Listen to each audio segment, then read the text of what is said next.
कल्पना कीजिए एक ऐसे पक्षी की जिसके पास पंख तो है, लेकिन वो आसमान में उड़ने के बजाय जमीन पर मैराथन दौड़ना ज्यादा पसंद करता है। हाँ, और मजेदार बात यह है कि कड़ाके की ठंड से बचने के लिए वो किसी गर्म जगह की तलाश नहीं करता, बल्कि बर्फ के अंदर ही अपनी एक सुरंग बना लेता है। बिल्कुल, मतलब सुनने में तो ये किसी साइंस फिक्शन फिल्म के जीव जैसा लगता है। एकदम सही कहा। लेकिन असल में ये हमारे ही आसपास खेतों और झाड़ियों में पाया जाने वाला एक बहुत ही असली पक्षी है, जिसे हम तीतर कहते हैं, या जिसे इंग्लिश में पार्ट्रिज कहा जाता है। हाँ, पार्ट्रिज।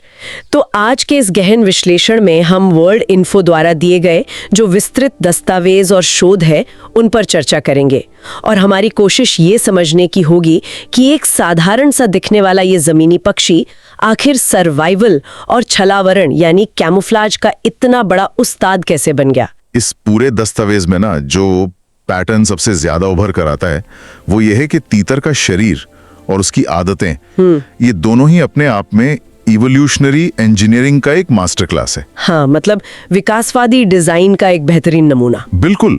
हम अक्सर शिकारियों की बात करते हैं ना कि शेर कैसे शिकार करता है या चील कैसे झपट्टा मारती है, लेकिन शिकार होने से बचने की जो रणनीतियां हैं, जो डिफेंस मैकेनिज्म है, वो कहीं ज्यादा जटिल और वैज्ञानिक होते हैं। सही बात है। तीतर सिर्फ एक पक्षी नहीं है यार, मतलब वो इस बात का जीता जागता उदाहरण है कि कैसे कमजोर दिखने वाला जीव भी प्रकृति में अपने लिए एक सुरक्षित जगह बना सकता है। तो इस इंजीनियरिंग को समझने के लिए ना सबसे पहले हमें इसके ब्लूप्रिंट को देखना होगा, मतलब इसकी शारीरिक बनावट को। हाँ, वो बहुत जरूरी है। वर्ल्ड इन्फो के स्रोत के हिसाब से तीतर जो है वो फिजेंट परिवार का एक जमीनी सदस्य है। ओ, फिजेंट मतलब जो मुर्गी या मोर वाला परिवार होता है? बिल्कुल वही। और इसकी दुनिया भर में कई प्रजातियां पाई जाती हैं, जैसे कि ग्रे तीतर, रेड लेग्ड यानी लाल पैरों वाला तीतर, और चकोर या चुकर तीतर। हाँ, चकोर तो काफी मशहूर है। और अगर आकार की बात करें तो ये बहुत बड़ा नहीं होता। वजन मुश्किल से आधा से 1 किलो के बीच होता है, और लंबाई कोई 30 से 35 सेंटीमीटर तक। बहुत ही छोटा और गोल मटोल सा होता है ये। हाँ, एकदम गोल मटोल। और रंग की बात करें तो ये भूरे, ग्रे और सफेद रंग का एक बड़ा दिलचस्प मिश्रण है। इसके चेहरे पर लाल या नारंगी रंग की पट्टी होती है और पेट पर एक गहरा धब्बा। और यहाँ दस्तावेज में एक बात और साफ की गई है कि जो नर तीतर होते हैं वो मादाओं की तुलना में ज्यादा रंगीन होते हैं। नर और मादा के रंगों में जो अंतर है ना, ये प्रकृति का एक बहुत ही व्यवहारिक डिजाइन है। अच्छा, वो कैसे? देखिए, प्रजनन के मौसम में नर को मादा का ध्यान आकर्षित करने के लिए और अपने इलाके का दबदबा दिखाने के लिए इन चटक रंगों की जरूरत होती है। हाँ, ये तो कई पक्षियों में होता है। लेकिन इसके उलट मादा का मुख्य काम क्या है? अंडों को सेना। जमीन पर जो घोंसला बना है उसमें हफ्तों तक बैठे रहना बहुत जोखिम भरा काम है। जाहिर है, जमीन पर तो कोई भी शिकारी आ सकता है। बिल्कुल। तो ऐसे में मादा का फीका भूरा और ग्रे रंग उसे सूखी घास और मिट्टी के साथ इस तरह मिला देता है कि वो शिकारियों की नजरों से पूरी तरह ओझल हो जाती है। अरे वाह! तो ये रंग कोई सजावट नहीं है, ये असल में एक सुरक्षा कवच है। ये सुरक्षा कवच वाली बात तो मुझे समझ में आती है, लेकिन इवोल्यूशन के नजरिए से इसकी बाकी बनावट मुझे थोड़ी उलझन में डालती है। उलझन? कैसी उलझन?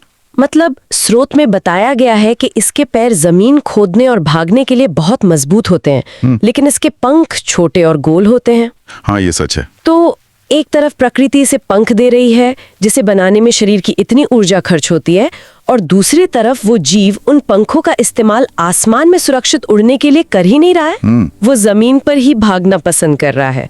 मतलब अगर पंख हैं तो उनका इस्तेमाल किसी ऊंचे पेड़ पर जाकर बैठने के लिए क्यों ना किया जाए? ये तो मुझे ऊर्जा की बर्बादी लगती है। हाँ, ये विरोधाभास देखने में जरूर लगता है, लेकिन असल में ये एरोडायनेमिक्स का एक बहुत ही खास इस्तेमाल है। एरोडायनेमिक्स का? हाँ, मैं समझाता हूँ। चील या बाज जैसे जो पक्षी होते हैं, उनके पंख लंबे और नुकीले होते हैं। वो हवा के बहाव पर घंटों बिना पंख फड़फड़ाए तैर सकते हैं। हाँ, वो तो आसमान में बस ग्लाइड करते रहते हैं। ठीक, लेकिन उन लंबे पंखों की एक कमजोरी भी होती है। उन्हें जमीन से उड़ान भरने और स्पीड पकड़ने में ना कुछ सेकंड का समय लग जाता है। अच्छा। अब जमीन पर दाना चुगते हुए तीतर की स्थिति की कल्पना करें। एक लोमड़ी या बिल्ली दबे पांव पीछे से हमला करती है। अगर तीतर के पास चील जैसे लंबे पंख होते तो उड़ान भरने से पहले ही वो मारा जाता। ओह, तो इसका मतलब ये छोटे और गोल पंख लंबी उड़ान के लिए हैं ही नहीं, ये तो बस अचानक स्पीड पैदा करने के लिए हैं। बहुत ज्यादा लिफ्ट या कह लें उठाव पैदा होता है। जैसे ही खतरे का एहसास होता है, तीतर अपने इन छोटे पंखों को पूरी ताकत से फड़फड़ाता है। ये इतनी तेज प्रक्रिया है कि एक जोरदार आवाज के साथ वो एक झटके में हवा में उछल जाता है। एक झटके में? हाँ, इसे इंग्लिश में शॉर्ट बर्स्ट उड़ान कहते हैं। ये उड़ान कोई बहुत लंबी नहीं होती, बस इतनी होती है कि वो शिकारी की पहुंच से बाहर हो जाए और कुछ मीटर दूर जाकर किसी घनी झाड़ी में छिप जाए। अरे वाह, ये तो एक स्प्रिंग की तरह काम करता है जो दबाव पड़ने पर अचानक से खुल जाता है। बिल्कुल सही एनालॉजी है ये। उसकी मजबूत टांगें उसे तेजी से दौड़ने में और वो गोल पंख अचानक हवा में उछलने में मदद करते हैं।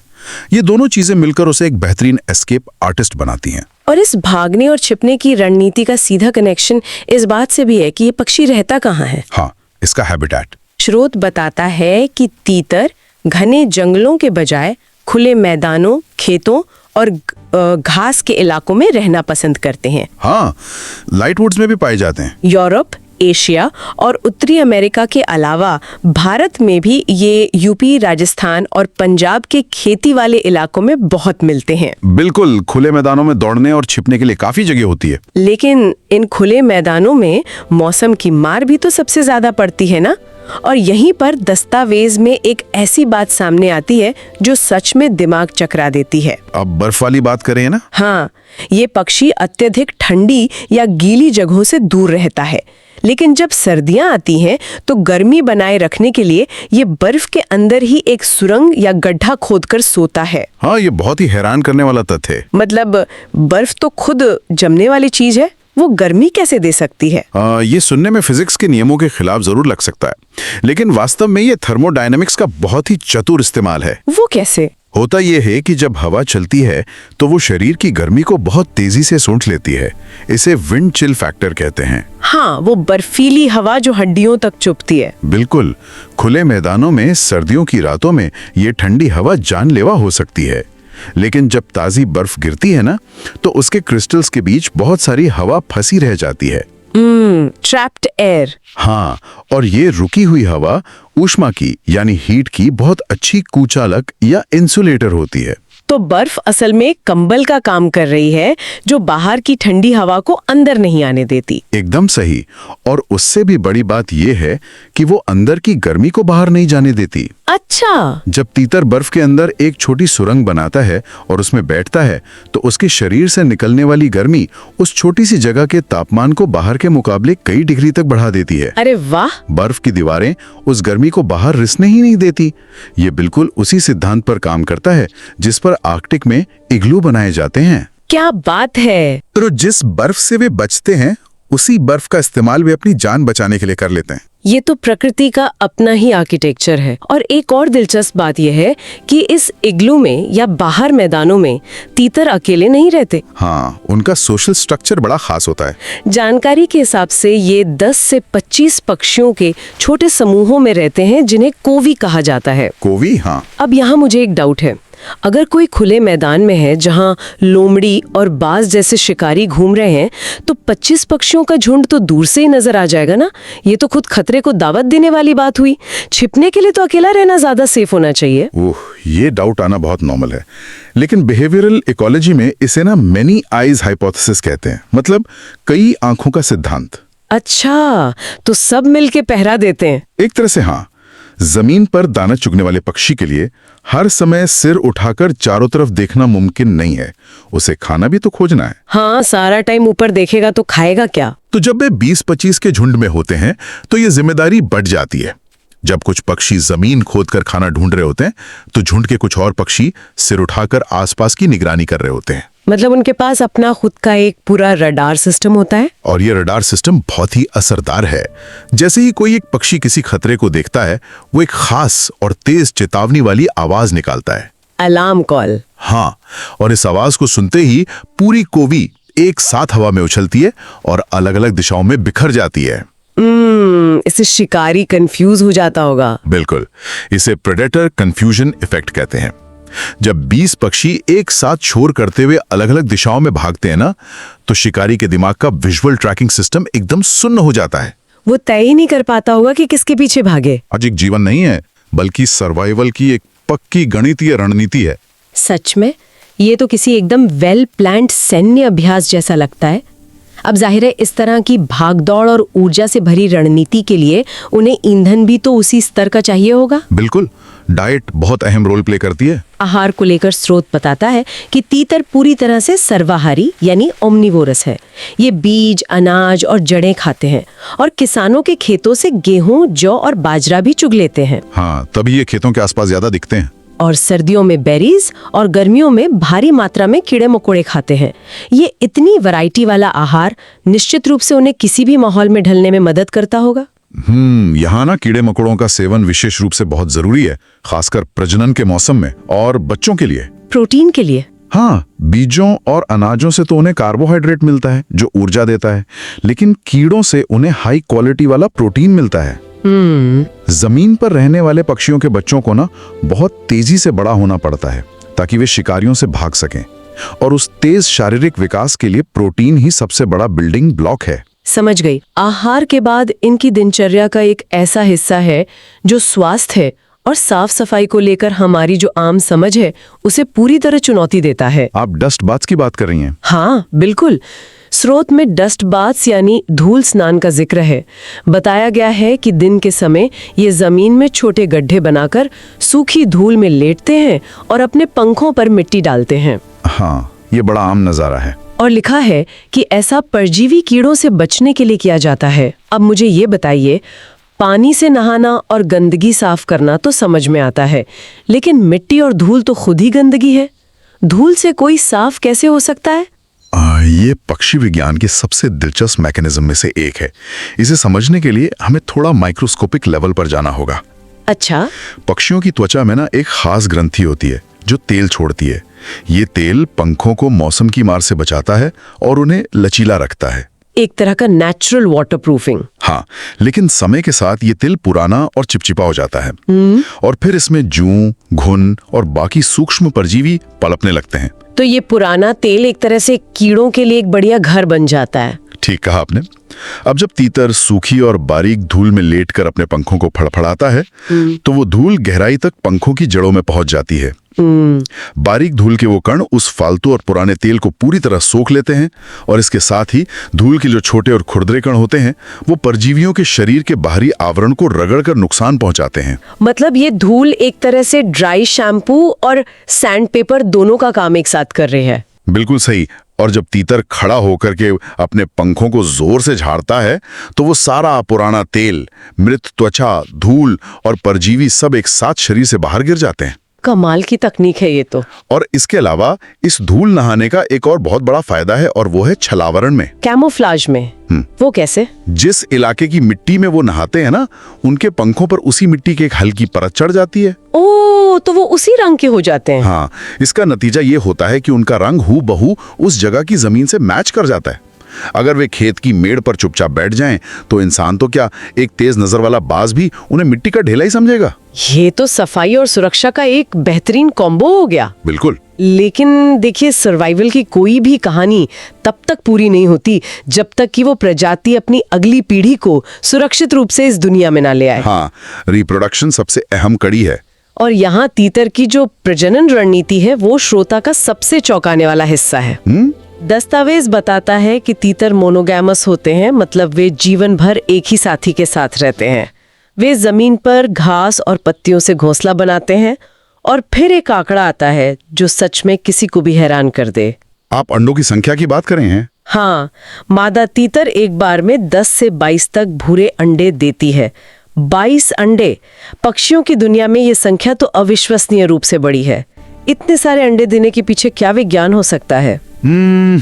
इस सवाल का जवाब ना इकोलॉजी के एक सिद्धांत में छिपा है जिसे आर सिलेक्शन थ्योरी कहते हैं। R selection theory? हाँ, प्रकृति में जीव मुख्य रूप से दो तरह की प्रजनन रणनीतियां अपनाते हैं। पहली रणनीति उन जीवों की होती है जो 1 या 2 बच्चे पैदा करते हैं, लेकिन उनकी कई सालों तक बहुत देखभाल करते हैं, जैसे हाथी हो गए या इंसान। इससे आप लॉटरी का एक बहुत महंगा टिकट खरीदने और उसे तिजोरी में बड़ी हिफाजत से बंद करके रखने जैसा मान सकते हैं। इवले जंगली कुत्ते आसानी से पहुंच सकते हैं। बिल्कुल। और क्योंकि वहां जोखिम इतना ज्यादा है, इसलिए वे दूसरी रणनीति अपनाते हैं, यानी क्वांटिटी या मात्रा पर आधारित रणनीति। मतलब बहुत सारे सस्ते लॉटरी टिकट खरीदना। एकदम सटीक। एक मादा को भी ये पता है कि जमीन पर रखे 22 अंडों में से कई अंडों को शिकारी खा जाएंगे। जाहिर है। जो अंडे बचेंगे और बच्चे निकलेंगे, उनमें से भी कई खराब मौसम या शिकारियों की भेंट चढ़ जाएंगे। 22 अंडे देने का मतलब ये बिल्कुल नहीं है कि वे कोई बहुत बड़ा परिवार बसाना चाहते हैं। तो फिर इसका सीधा सा मतलब यह है कि अगर वे 22 अंडे देंगे, तब जाकर उनमें से शायद 3 या 4 बच्चे बड़े होने तक जीवित रह पाएंगे और प्रजाति को आगे बढ़ाएंगे। बाप रे, ये तो बहुत ही क्रूर गणित है। हाँ, क्रूर है, लेकिन इतने भारी नुकसान की भरपाई के लिए प्रकृति ने उन्हें एक बार में अत्यधिक अंडे देने की क्षमता दी है। ये बेहद प्रभावी गणित है। ये सच में एक बहुत कठिन जीवन है। लेकिन इस गणित का एक और पहलू है जो हैरान करता है। अच्छा, वो क्या? स्रोत में स्पष्ट रूप से लिखा है कि अंडों को सेने का काम 20 से 25 दिनों तक चलता है, और जैसे ही बच्चे अंडे से बाहर आते हैं ना, वे तुरंत चलने लगते हैं और खुद अपना खाना ढूंढने लगते हैं। हाँ, ये बड़ा अद्भुत नजारा होता है। माता पिता उन्हें बस कीड़े खिलाते हैं और वे कुछ ही हफ्तों में उड़ने भी लगते हैं। अगर हम आम पक्षियों जैसे कबूतर या चील को देखें तो उनके बच्चे तो हफ्तों तक घोंसले में आंखें बंद किए पड़े रहते हैं, पूरी तरह अपने माता पिता पर निर्भर। यहाँ आपने पक्षी विज्ञान के 2 बहुत ही महत्वपूर्ण और अलग विचारों को पकड़ा है। अच्छा। जिन पक्षियों के बच्चे अंधे, बिना पंखों के और पूरी तरह असहाय पैदा होते हैं ना, जैसे चील या तोते, उन्हें विज्ञान की भाषा में ऑल्ट्रिशल कहा जाता है। ऑल्ट्रिशल। उनके घोंसले पेड़ों की ऊंचाई पर सुरक्षित होते हैं, इसलिए उनके पास धीरे धीरे विकसित होने का पूरा समय होता है। लेकिन तीतर के मामले में ऐसा बिल्कुल नहीं है। हाँ, वो तो जमीन पर है। जमीन पर विकास का इंतजार करने का मतलब है सीधा किसी का भोजन बन जाना। इसलिए तीतर के बच्चे प्रिकोशियल विकास दर्शाते हैं। प्रिकोशियल मतलब पैदा होते ही जीवन की दौड़ के लिए एकदम तैयार। बिल्कुल, वे जन्म के समय ही अपनी आंखों से देख सकते हैं। उनके शरीर पर रुएं होते हैं जो उन्हें गर्म रखते हैं, और उनके पैर इतने मजबूत होते हैं कि अंडों से निकलने के कुछ ही घंटों बाद वे अपनी माँ के पीछे पीछे दौड़ सकते हैं। कुछ ही घंटों में? ये तो सच में कमाल है। हाँ, और उनकी जो तंत्रिका प्रणाली या नर्वस सिस्टम है, वो जन्म से ही इस कदर विकसित होता है कि वे जमीन पर पड़े कीड़ों को पहचान कर तुरंत खा सकें। जमीन के खतरनाक माहौल ने उन्हें जन्म से ही आत्मनिर्भर बनने पर मजबूर कर दिया है। ये तो एक तरह से पैदा होते ही सर्वाइवल मोड में चले जाने जैसा है। बिल्कुल। अब अगर हम इस पूरे परिदृश्य को थोड़ा व्यापक नजरिया दें तो इस पक्षी की इस जीवन शैली का हमारे पर्यावरण और किसानों पर क्या प्रभाव पड़ता है? ये बहुत जरूरी सवाल है। दस्तावेज बताता है कि जंगल में एक तीतर की उम्र बस 3 से 5 साल होती है, और अपने इस छोटे से जीवन काल में ये पर्यावरण के लिए बहुत लाभकारी साबित होते हैं। हाँ, इनका रोल बहुत अहम है। ये बीजों को खाते हैं और अपनी बीट के जरिए उन्हें दूर दूर तक फैलाते हैं। साथ ही भारी मात्रा में कीड़े खाकर ये एक प्राकृतिक कीट नियंत्रण यानी पेस्ट कंट्रोल का काम करते हैं, जिससे किसानों को बहुत फायदा होता है। तीतर वास्तव में ना एक संकेतक प्रजाति या इंडिकेटर स्पीशीज की तरह काम करते हैं। इंडिकेटर स्पीशीज वो कैसे? जिस खेत या खुले मैदान में तीतरों की अच्छी खासी आबादी होती है, उसका सीधा सा मतलब है कि वहां का इकोसिस्टम पूरी तरह स्वस्थ है, वहां कीड़े और बीजों का संतुलन बना हुआ है। किसानों के लिए तो ये एक मुफ्त और प्राकृतिक कीटनाशक प्रणाली है।